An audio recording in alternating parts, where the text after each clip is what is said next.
Well, hello again. It's Carpo here, and this is the philosophy of carpentry. I guess the philosophy of woodworking.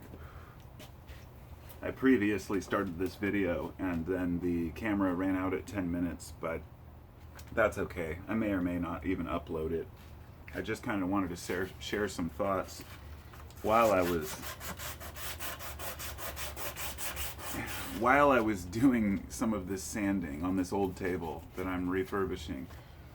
And I had a few thoughts about wood compared to humans. I thought this would be good for my main channel here. I never got to that point in the 10 minutes because I tended to ramble on about different species of wood and how they sand differently and how different finishes are applied differently to different types of tables, different types of woods, what to use, what not to use.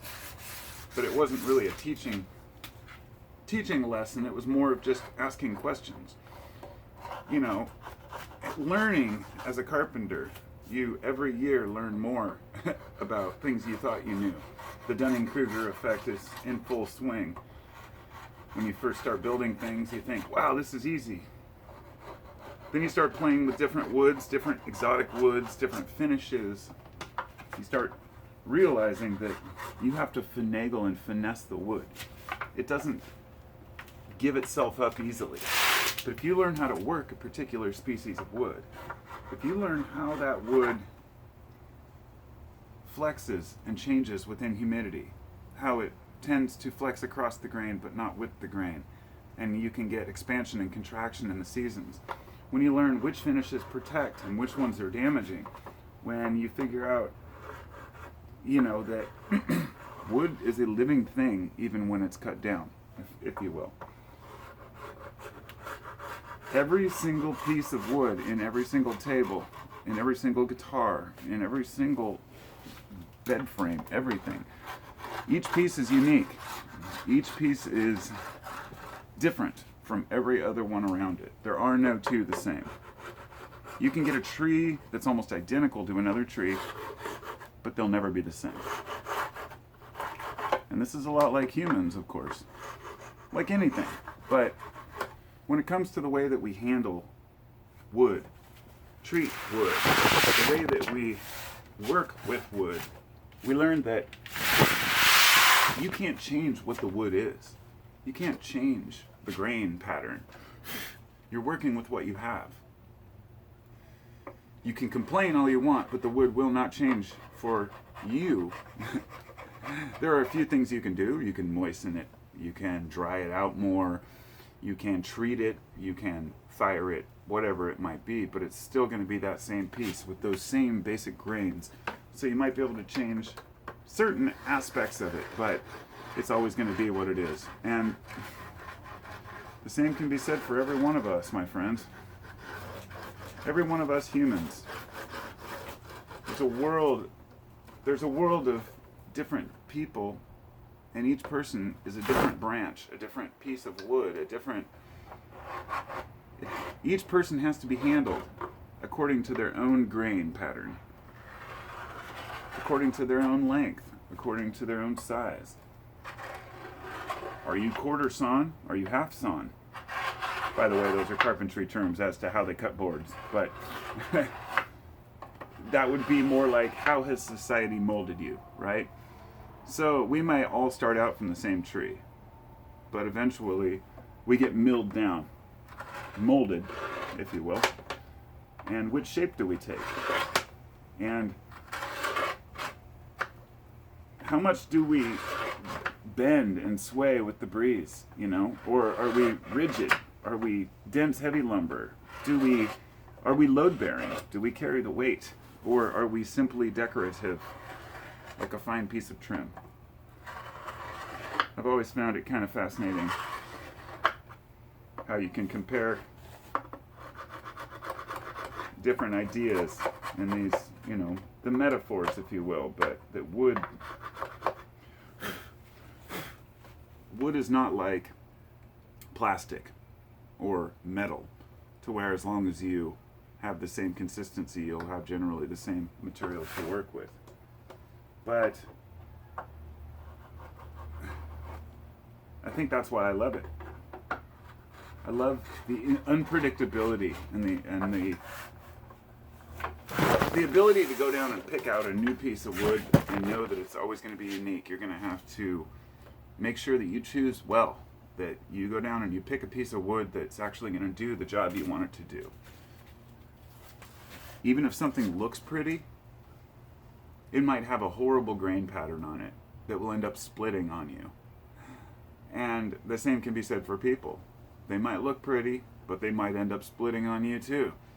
And you might find that one just average looking piece of wood down there that, you know, doesn't have anything really that special of grain, but once you open it up, you get to the center of that wood, you realize, oh my God, this is one of the most beautiful boards I've ever seen. All it needed was a little polish.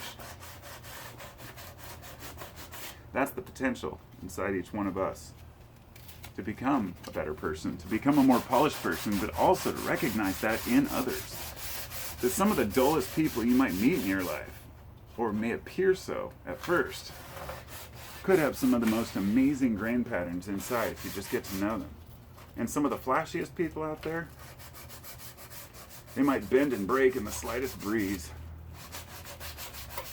That's why it's always amazed me how people are so surface oriented. Oh, you know, the guys that are looking for the hot chicks, or, you know, this people who only associate with people who they think are on their looks level or something, or really just so shallow that a lot of our society is. But to each his own. People are the same way with vehicles.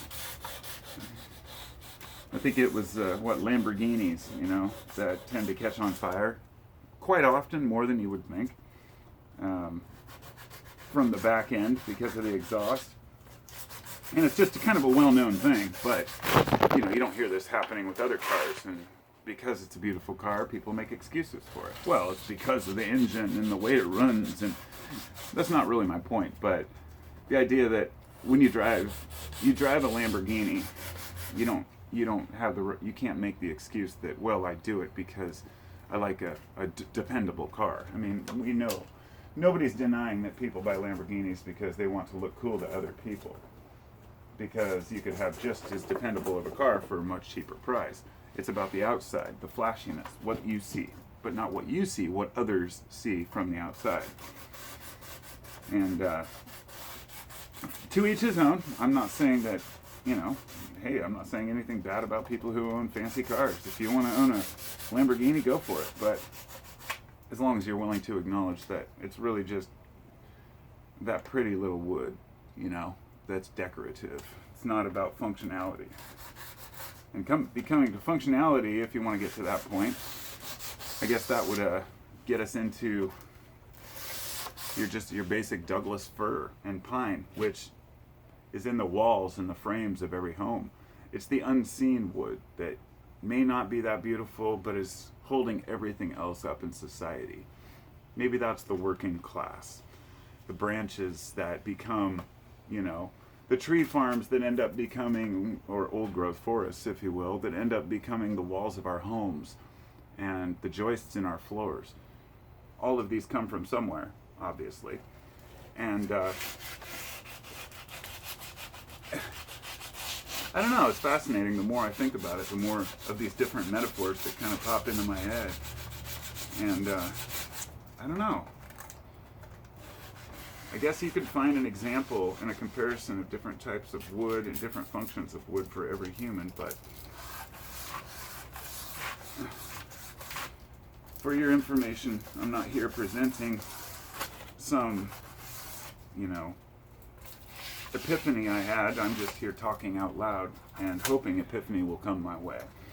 That's kind of why I do this. I share my thoughts on YouTube because half the time when I'm talking, I start thinking of things that I hadn't previously thought of, because only when we're speaking or listening do we think of these new ideas. And it is kind of weird when they come from your own mouth, but at any rate,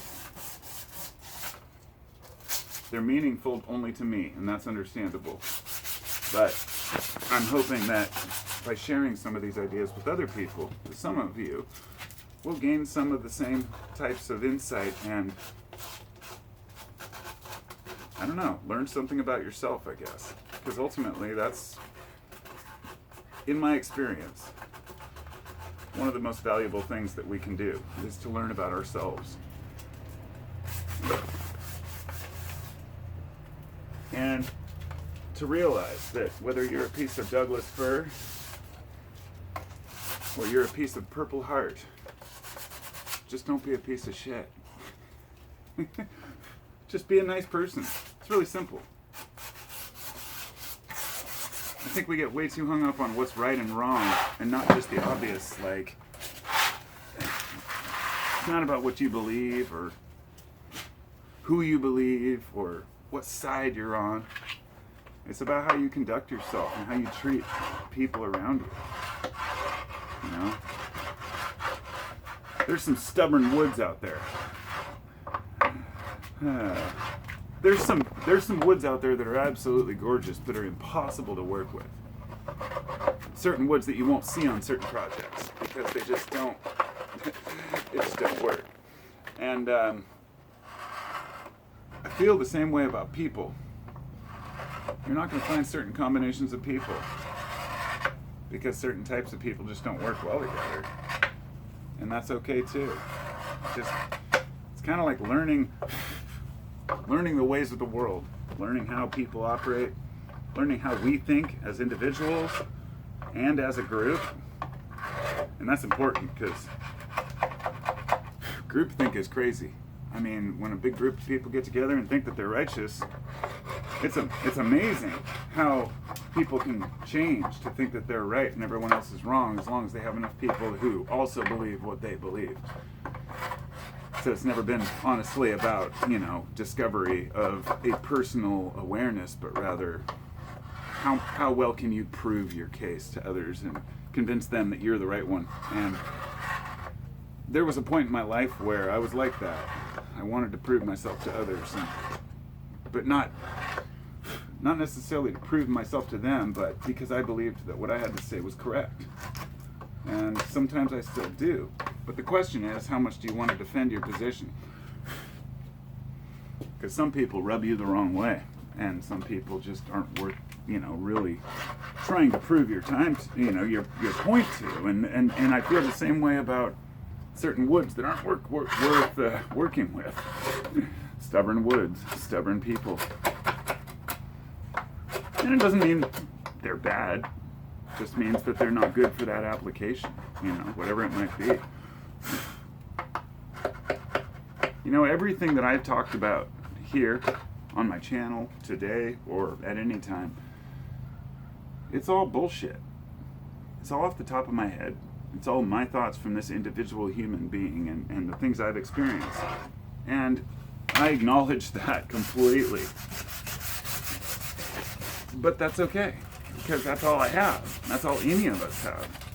So what I've realized is that there are no great heroes out there as far as knowledge or understanding things that we can't figure out for ourselves.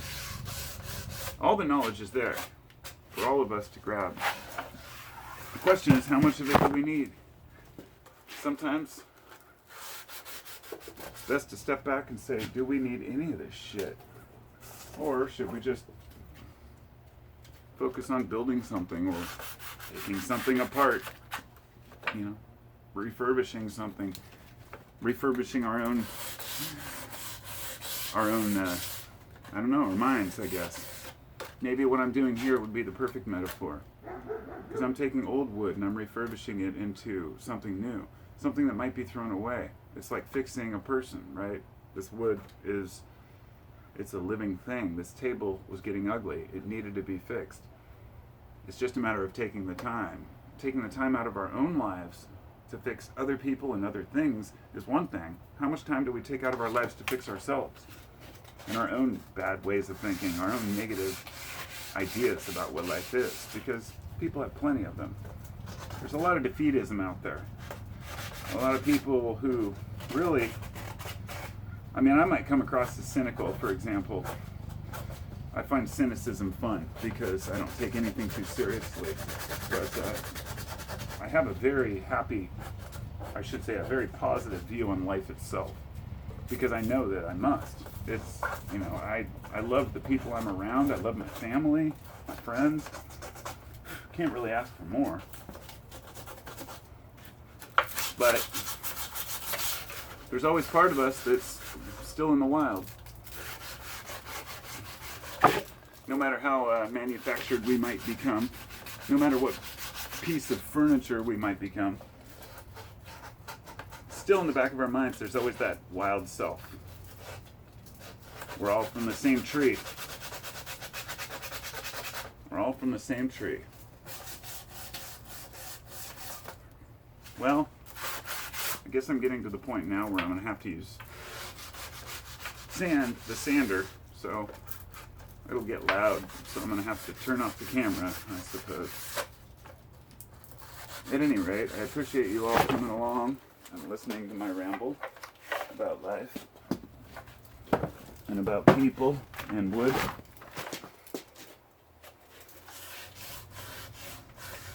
I was determined this morning when I got up to finish this. I said, you know, I'm not going to let this table sit out here. These two tables, there's two of them, and not get finished. And when I got into it yesterday, I got like 20 minutes into this and said, oh my God, this is going to be a much bigger job than I thought. And I do have a lot of other tools out here. I've got the hand sander, the Dremel, all these things. But when you're getting into these little grooves here, you've got to do it by hand. It's just the only way.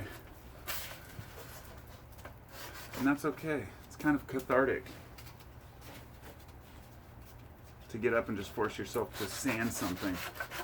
It's not like I really love sanding. But once you get started, it's like anything else. You just get in the groove. You get in your flow state, and it becomes part of you, I guess. So I hope you've all gained something from this. And if not, then tough shit. Much love to you all, and I'll talk to you next time. Be well, and I'll try to make a wood pun here. I can't think of one. I would if I could.